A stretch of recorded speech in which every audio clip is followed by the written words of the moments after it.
aspects of it. And today we're joined by two leaders already helping shape that future. Our first speaker is one of the leading African voices in artificial intelligence today. She's not only building technology, she's helping redefine who shapes the future of AI. Through Amini, she's building sovereign AI infrastructure for Africa and the global South, enabling countries to create value from their own data, talent, and innovation. From Ndivya to Intel to ARM, her career has been dedicated to expanding access to frontier technologies and now to position Africa at the center of AI conversations. Ladies and gentlemen, please help me welcome to the stage the founder and CEO of Amini, Ms. Kate Calotte.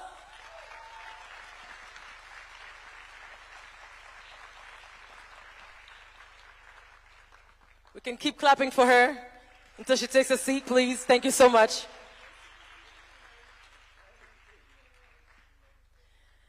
Our second speaker represents a new generation of builders connecting Africa through technology and entrepreneurship. As co-founder of Julaya and president of French Tech Abidjan, he's helping build the financial infrastructure powering African businesses across borders. Based in Abidjan and active across West Africa, he believes that Africa's next generation of jobs and economic champions will come from Africans building solutions for African realities. Please put your hands together for Mathias Leopoldi, co-founder of Julaya, president of French Tech Abidjan, and apparently he's a young leader de la French African Foundation. Make some noise for him.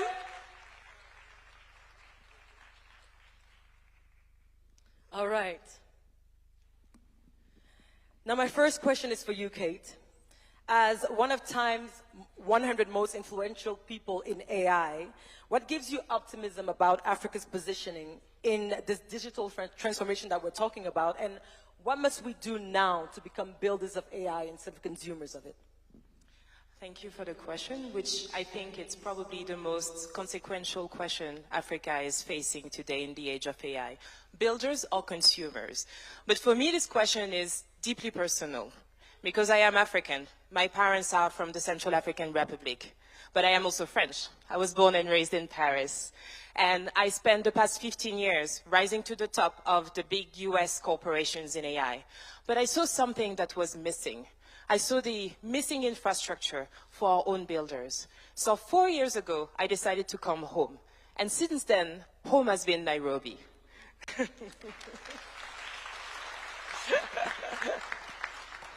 And I'm not alone. There are generations of builders from Microsoft, from Google, from the world's top universities, including Polytechnique, who are coming back to the continent. We are not coming back because we failed there. We're coming back because we saw what was missing here, and we want to fix it. So us, alongside the homegrown builders, the millions of local innovators, we are the new face of Africa. We are young, we're connected, and we are deeply rooted. And we want to change the story of our continent.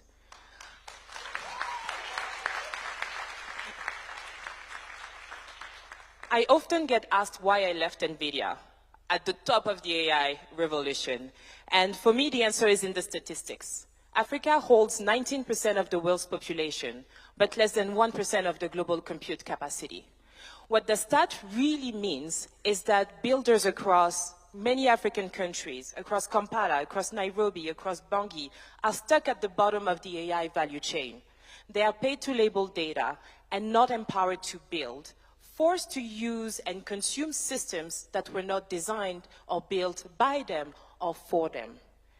But on the flip side, I see an opportunity to rewrite the future for ourselves.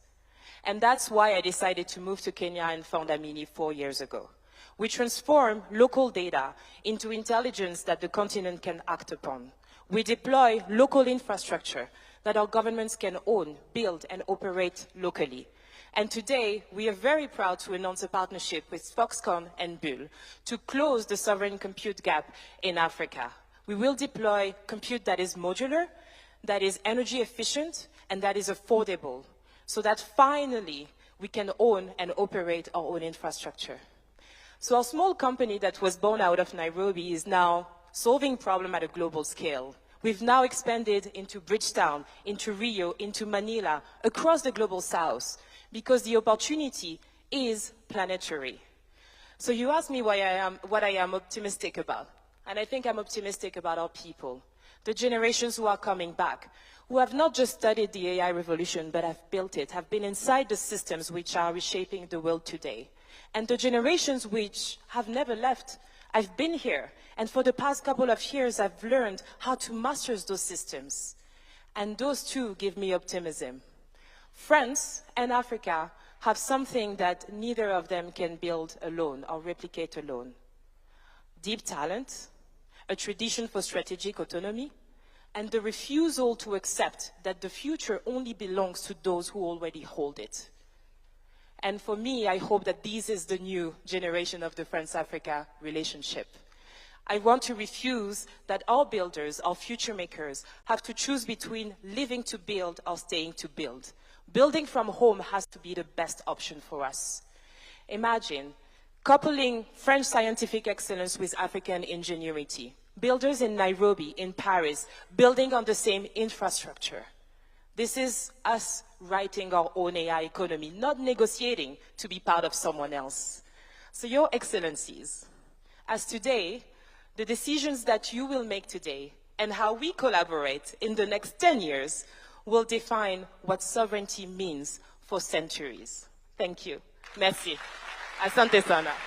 Thank you so much, Kate.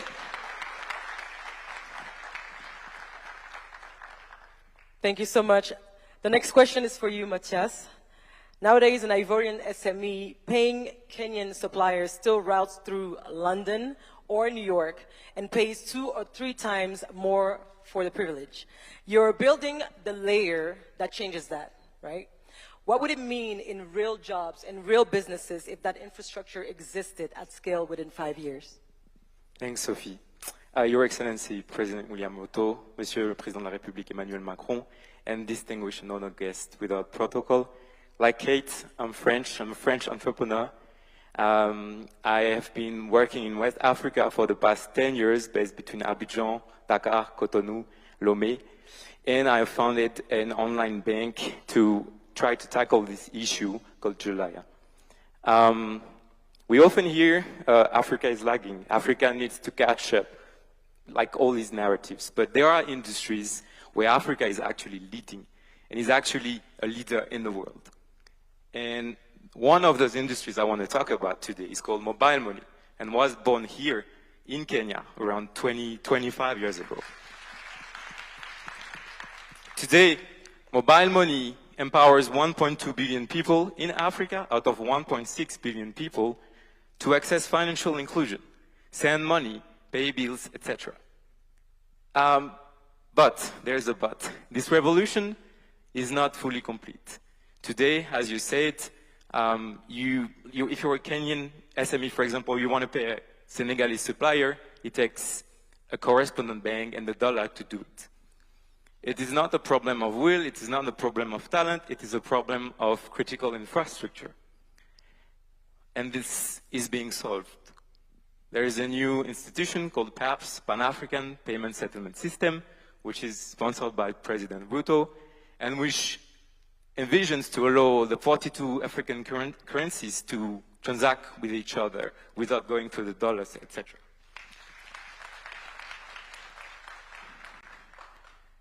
What we envision today as youth is to be part of this revolution. And all the young leaders in this panel and in the room, we want to be part of the economic growth that will involve and that will follow this revolution.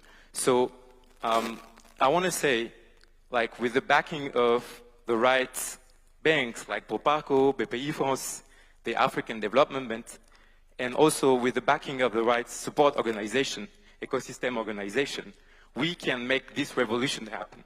And I'm one of those examples. I've benefited from this funding, I've benefited from this support, and I want to tell, and with the approval from the presidents, that this is what awaits the youth today, and this is what we need to seize today.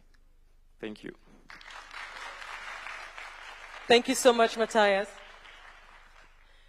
Now, Excellency Mr. President Ruto, Africa's greatest resource is not buried underground. As you can see, is the talent, is the creativity and the ambition of young people. We've spoken today about artificial intelligence, digital infrastructure, entrepreneurship, and financial innovation. But for millions of young Africans listening, the question is ultimately very simple. Will this technological revolution create opportunities they can actually access? So my final question to you is, what must African governments do differently, starting now, to ensure that the next generation of African innovators, engineers, creators, and entrepreneurs are able to fulfill their full potential, allowing them to build globally competitive companies and careers right here in Africa?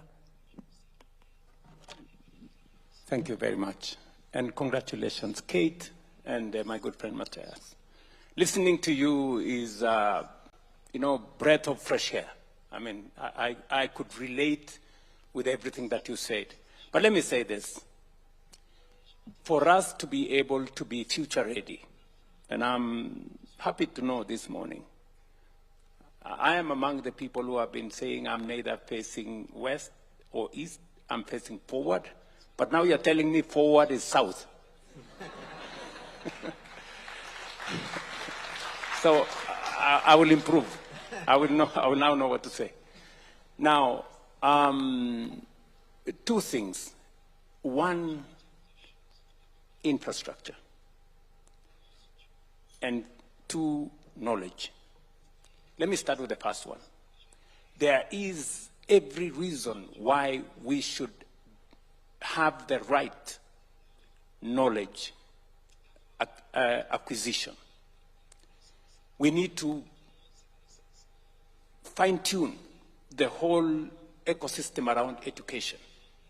In Kenya, we have had to review the education system and to make it competence-based. There was a time we were teaching and the education was about academics and what you can cram and what you can regurgitate and what you can do. Today, we are changing that to be much more experiential, so that we get more skills, we get more competencies, and that is why 60% of our education is now targeted to STEM subjects that will inform what these two great young leaders are talking about. We have had to invest more in education, making sure that they have the right education, they have the right skills, they have the right competencies so that they can participate meaningfully. Number two is infrastructure, digital infrastructure, making sure that we have fiber optic across our countries, making sure that it is accessible, creating spaces where entrepreneurs, creatives, young people can undertake their assignments, their aspirations, and drive what these two good people have been saying. In Kenya, apart from reforming the education system, putting more money in and realigning education so that it speaks to the requirements of the now, we are also investing in digital infrastructure, fiber optic. They've just said we are manufacturing now here in Kenya a lot of digital assets, whether it is phones, whether it is computers, and all that digital infrastructure. We are laying fiber optic to 30,000 kilometers already in Kenya to make sure that every part of Kenya is in the loop. And then finally, the Ministry of ICT, and I have my minister here, is now working on how to bring the rest of the world into Kenya to experience. And I'm going to ask Kate why she chose Kenya. I would really want to know why, out of all the other countries, why she... There must be something in Kenya that gave her, there must be something. And it must be among the things I'm talking about. So making sure that some of the best companies across the world come to participate with us. Last year, Teleperformance, the largest BPO company in the world, set up office in Kenya. We have many BPO companies set up in Kenya. Why? because we have young people with the right skills, we have the right infrastructure in terms of internet connectivity, and we have a very enterprising and entrepreneurial population. So in my opinion, this is the space in which we are operating, and I think every other country should be able to think in that direction, because the future is about technology, the future is digital, and AI is going to be at the center of it. Thank you so much, Your Excellency. Please, will you favor me with Kate? Will you favor me? We picked Kenya because of the ecosystem, like you mentioned. The ecosystem is vibrant and it's here. Thank you so much. Thank you, Your Excellency, for your remarks. Thank you, Kate. Thank you, Matthias. We are closing this first panel. Thank you, everyone. And Mariam, I give you the mic to follow this day. Thank you. Thank you. Thank you so much, Your Excellency, and Matthias, Kate as well, and Sophia for a wonderful job moderating. The fact that Kate left in NVIDIA, which makes more money on a yearly basis than a lot of nations, to come and invest back home says something that if we don't believe it ourselves, no one else will believe it, right? We have to set the precedent. And I think that's amazing. Also, what we're doing with the competency-based curriculum, as the President has said, is preparing ourselves for now and for the future. And I love that we're able to have these discussions in a room where the whole continent is represented. There we go. Speaking of representation,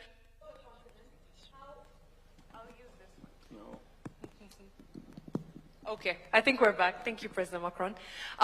Speaking of representation for the continent, the fact that we get to tell our own stories is also incredibly important. How we platform ourselves across the world, how we are listened to, how we are viewed, how we are perceived, that's what we're talking about in this next panel. And we will have the moderator being Aisha Toure, who is the CEO of Orange Sierra Leone. Please give Aisha a big round of applause.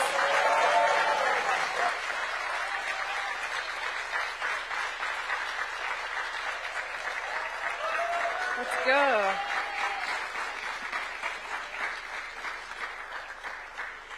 And of course, His Excellency President Macron will be on her panel as well. Let me hand over to you, Aisha.